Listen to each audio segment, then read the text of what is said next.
Bonjour, nous sommes ici pour vous présenter un article qui s'est penché sur l'échelle TOX. C'est une échelle qui permet de recueillir des informations sur le bégaiement de l'enfant et des comportements qui y sont associés. Ces informations sont recueillies donc auprès des parents ici. Le bégaiement est un trouble qui fluctue. Son apparition peut varier en fonction de l'interlocuteur, du type de discours, de la situation. Et donc toutes ces différences inter- et intra-individuelles ont un impact significatif sur le jugement de l'examinateur concernant la présence ou non d'un bégaiement. Et donc ça peut mener à des décisions différentes concernant la fréquence ou la gravité du bégaiement. En plus de ça, une des conséquences principales du bégaiement est le retrait de parole. Or, si l'enfant réduit sa production verbale lorsqu'il est face à un examinateur qui lui est peu familier, celui-ci risque de moins bégayer puisqu'il réduit sa longueur moyenne des énoncés. Donc, afin de combler cette limite, les chercheurs ici ont voulu inclure des données parentales dans l'évaluation du bégaiement. Pourquoi? Car ils pensent que les parents peuvent fournir des informations précieuses concernant le trouble de parole de leur enfant. Et en plus, ils sont en mesure d'observer leur enfant régulièrement dans une variété de circonstances, de lieux et d'interactions changeantes, alors que le clinicien, lui, observe l'enfant très peu de fois. Alors évidemment, il y a eu beaucoup de critiques concernant cette idée d'inclure les parents dans l'évaluation, parce que certains chercheurs jugent que certains parents peuvent confondre bégaiement et troubles de l'articulation, puisque ce ne sont pas des professionnels, qu'ils ont tous des seuils différents pour diagnostiquer le bégaiement de leur enfant, seuils pouvant être influencés par leur niveau d'inquiétude, et que tout simplement les parents ne sont pas objectifs.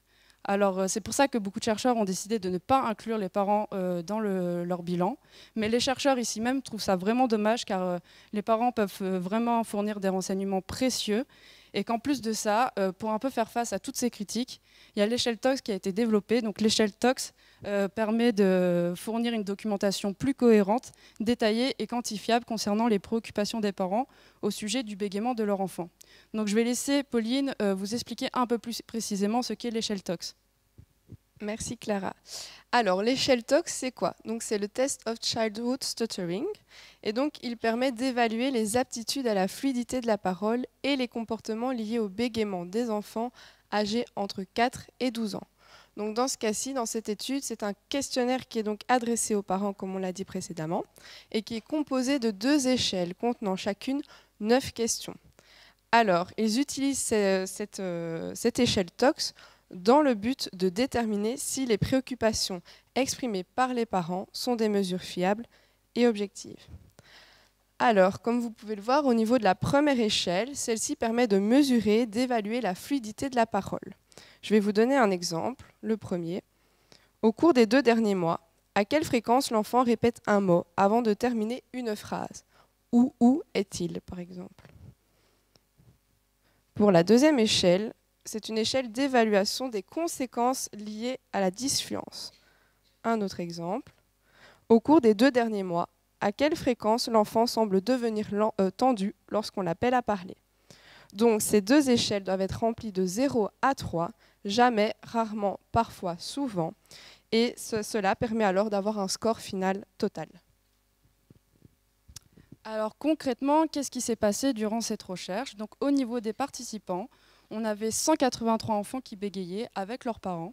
Donc ils n'avaient pas de troubles spécifiques, pas de troubles du langage, pas de troubles sensoriels. Les statuts socio-économiques étaient identiques pour tout le monde. À partir de cet échantillon, on a fait 2 groupes. Le groupe des parents qui se disent pas préoccupés par le bégaiement de leur enfant et le groupe des parents qui se disent préoccupés par le bégaiement de leur enfant. Après, au niveau de la procédure, on a fait donc passer l'échelle TOX à ses parents. Donc l'échelle TOX, donc l'échelle que Pauline vient d'expliquer.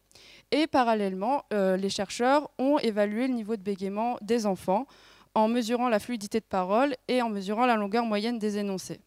Ensuite, on a comparé ces résultats. Donc on a comparé les résultats de l'échelle TOX des parents qui se disent pas préoccupés avec les parents qui disent préoccupés. Et on a également comparé les résultats de l'échelle TOX avec les données recueillies par les examinateurs. Donc leur réflexion a débouché sur 3 questions de recherche différentes. La première question de recherche avait pour but de déterminer si les résultats à l'échelle TOX constituaient une mesure fiable et objective des préoccupations parentales. Pour cela, ils ont voulu voir s'il y avait une différence des résultats à l'échelle TOX entre les parents qui se disent préoccupés par le bégaiement de leur enfant et ceux qui se disent non préoccupés. Les résultats ont montré que plus les parents étaient inquiets, plus les résultats à l'échelle TOX étaient élevés. que ce soit pour l'échelle de fluidité comme pour l'échelle de conséquence. Ils ont pu observer au cours de ces résultats que les parents semblaient bien distinguer la présence de bégaiement ou non chez leur enfant et que l'échelle TOX, quant à elle, permettait aux cliniciens de vérifier de façon plus complète, objectivable et vérifiable les inquiétudes parentales. Pour ce qui est de la deuxième question de recherche, ici, ils ont voulu déterminer si les parents étaient de bons évaluateurs des troubles de la parole de leur enfant. Pour cela, ils ont voulu voir s'il y avait une différence entre la fréquence de bégaiement déclarée par les parents à l'échelle TOX et celle qui était observée par les examinateurs au cours de la conversation.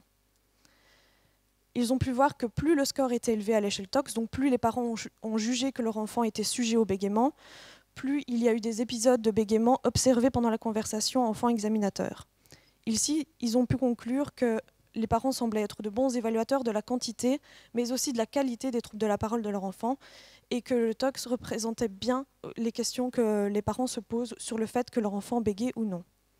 En ce qui concerne la dernière question de recherche, leur but était ici de déterminer s'il y avait une influence, des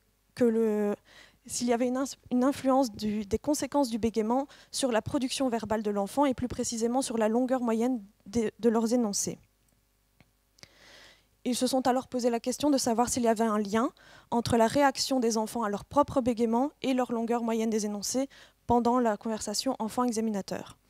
Ici, un score élevé à l'échelle des conséquences du bégaiement induisait une longueur moyenne des énoncés plus courte. En effet, ils ont pu voir que les enfants qui avaient une expérience plus négative du bégaiement avaient tendance à réduire leur production verbale pour minimiser justement les cas de bégaiement.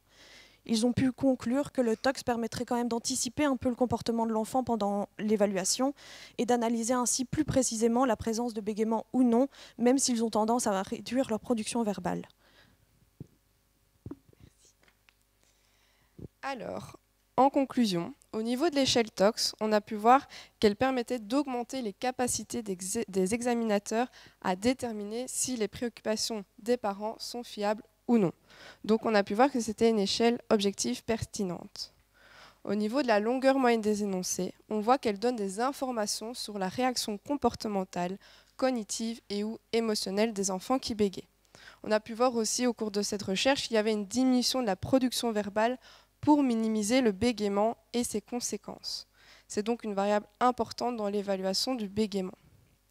Enfin, au niveau des préoccupations des parents, on a pu voir que c'était une aide pertinente dans la mesure de la fréquence et de la sévérité du bégaiement. On a pu voir aussi qu'il y avait quand même des éléments subjectifs et objectifs et que les parents étaient des juges assez fiables et précis concernant les troubles de la parole.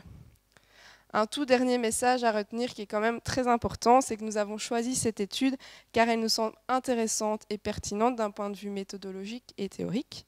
Cette étude présente aussi des idées nouvelles en termes d'évaluation du bégaiement. Elle met également en avant l'avis des parents et montre qu'ils peuvent être de bons évaluateurs des troubles de la parole de leur enfant. Nous pensons qu'inclure les parents dans l'évaluation est tout aussi important aussi que dans la prise en charge. Et enfin, elle permet de mettre l'accent sur les conséquences que le bégaiement peut avoir sur la vie quotidienne de l'enfant, son ressenti par rapport à cela et les productions verbales que l'enfant peut produire. Donc, au niveau de la pratique, ce test est global, entier, est disponible sur Internet pour environ 300 $. Et si vous voulez uniquement l'échelle parentale, donc l'échelle TOX on vous a parlé ici aujourd'hui, elle est seulement pour 50 $ sur Internet. Donc n'hésitez pas à aller jeter un coup d'œil, c'est vraiment super intéressant. Voilà, merci à tous.